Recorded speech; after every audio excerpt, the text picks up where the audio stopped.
So maybe we'll just read a few parts of it, and I'm interested in just like the ideas in this poem, how they're interacting with the things we were just talking about. So, right, like between two who love each other is a veil thin as breath.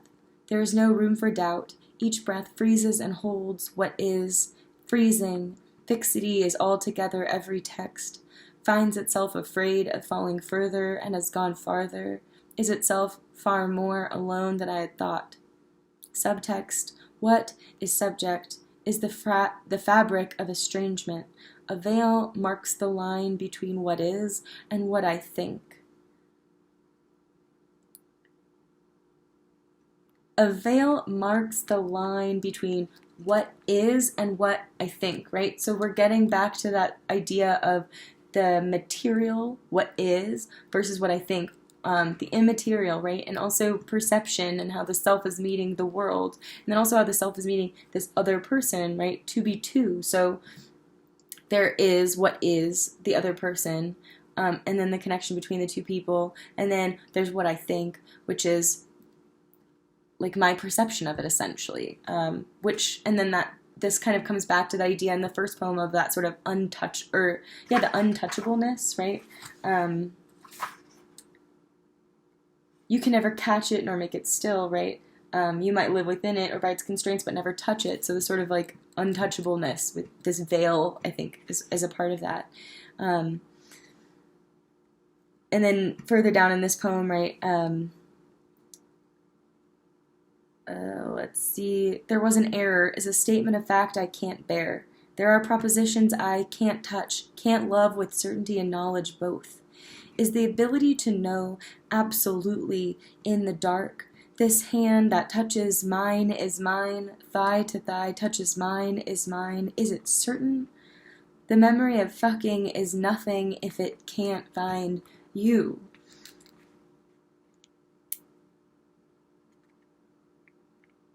Then a little bit further down, a letter can't write itself, though a life can, and snow falls inside it, hissing. Ice shifts and clicks. Is a skin that can't bear touching, and weather is an error deeper than feeling. I can't live like this, can't speak in a form I don't own any farther than guessing what is more accurate. I have recorded what's called emotion, or what is called intellect, is a form of a failing of certainty. The world is what I confuse with what is called thinking. I remember the veil is torn but not sundered, the sum of uncertainty. I once knew isn't a lie, and it isn't sentimental. It's eaves, ice.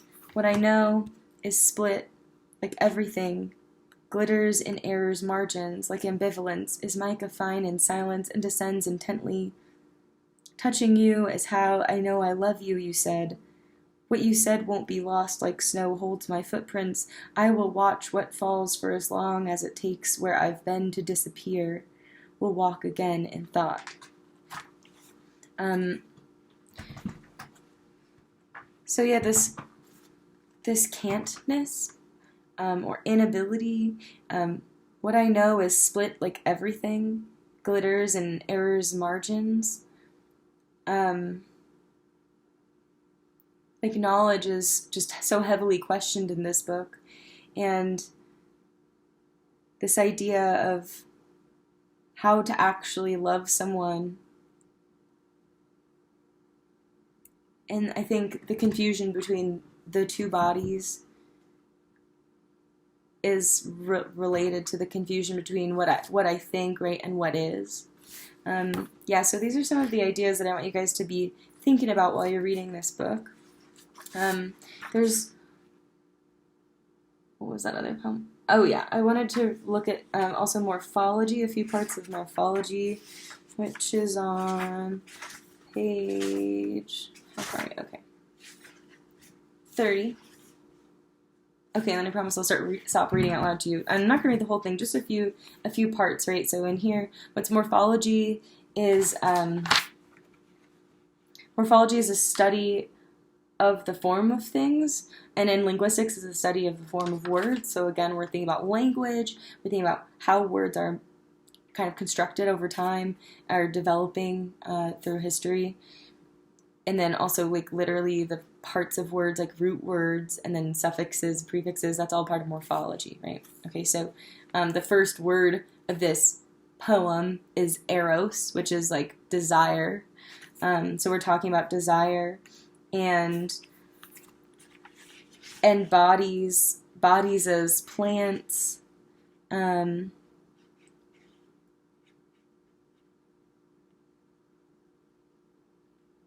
Your mouth, the ground he took root in. So there's like this weird confusion of plant matter, bodies, and then also this idea of the root, which is so tied to the root word, right? Which, because of the title, morphology.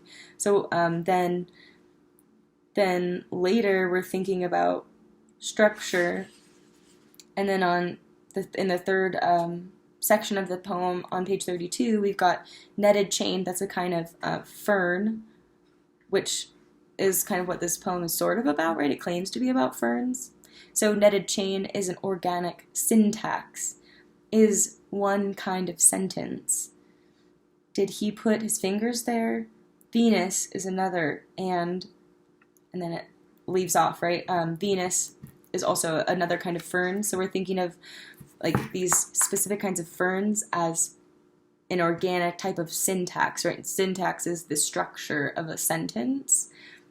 So the actual sort of body or anatomy of the fern as the anatomy of a sentence. Then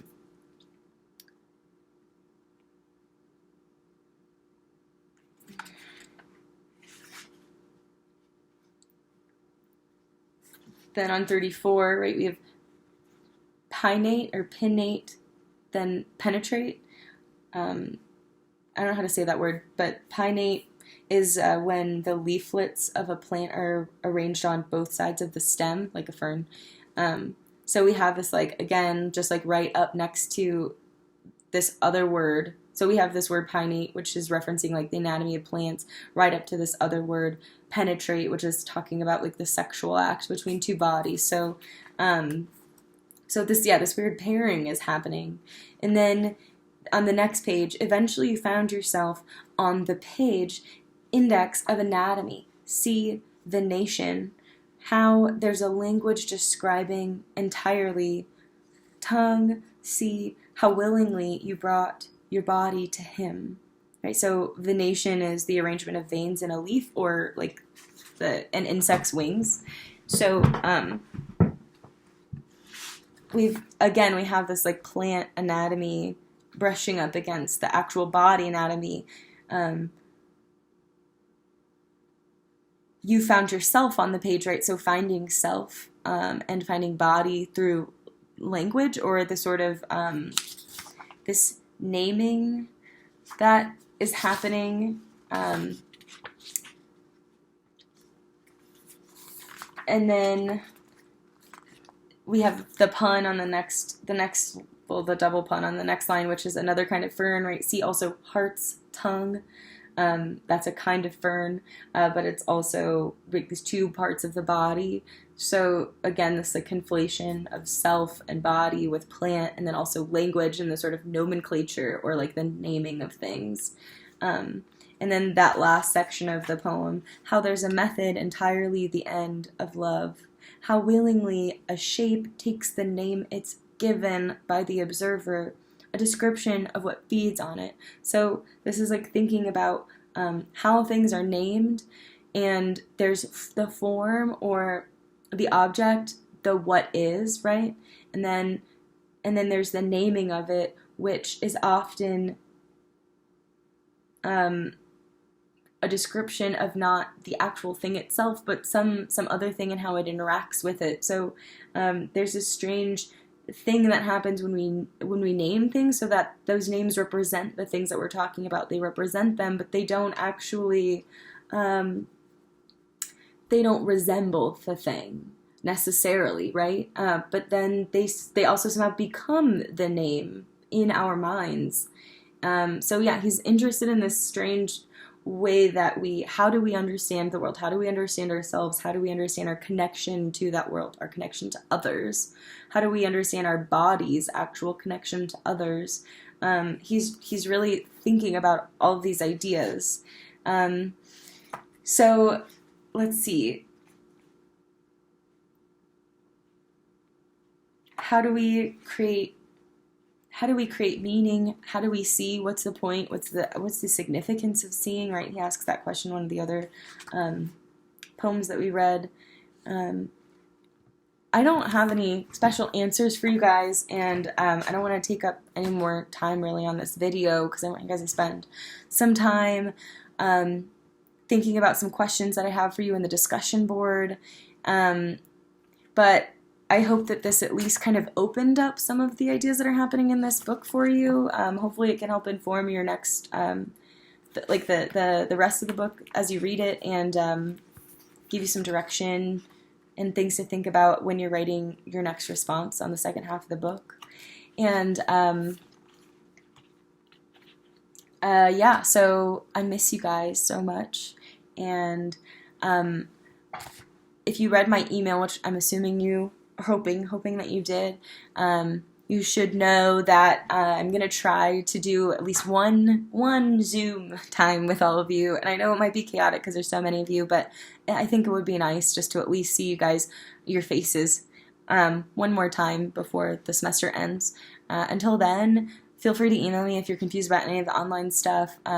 So when you're done with this video, you're just going to go and you're going to open that link to the assignment. You can take pictures. If you don't want to take pictures, also you can just type up your reading responses and your writing exercises and then submit them as documents in that same assignment. But I want you guys to have some space to keep doing your journal project. So you'll click the link and go into the assignment and submit that, and then once you're done with that, go back to the page for today and click the link to the discussion board, and there'll be some questions up there in the discussion board, and you just pick one. You don't have to answer them all, just pick one and answer them. This will be in the discussion board instructions or whatever, but I'm hoping that they'll be not excessive, but substantial, so I don't know, maybe around 100 words. Does that sound reasonable? I'm not going to count them, but that's just, a couple paragraphs. I want you to put some thought into it, right? And you don't have to. I'm not going to double check this, but if you feel like reading other people's responses, I think it could be fun to maybe react. You can use links. Let's have fun with this. You can use GIFs, right? I've been trying to incorporate some GIFs and some videos and funny things into the online platform, because if we're going to be online, we might as well have some fun with that. So anyway, okay, so get to it, and I'll see you guys. I'll make another video next week, okay?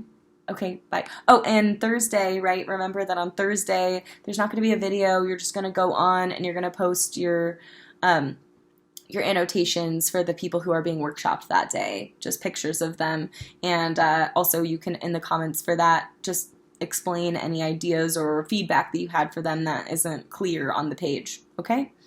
Okay, bye.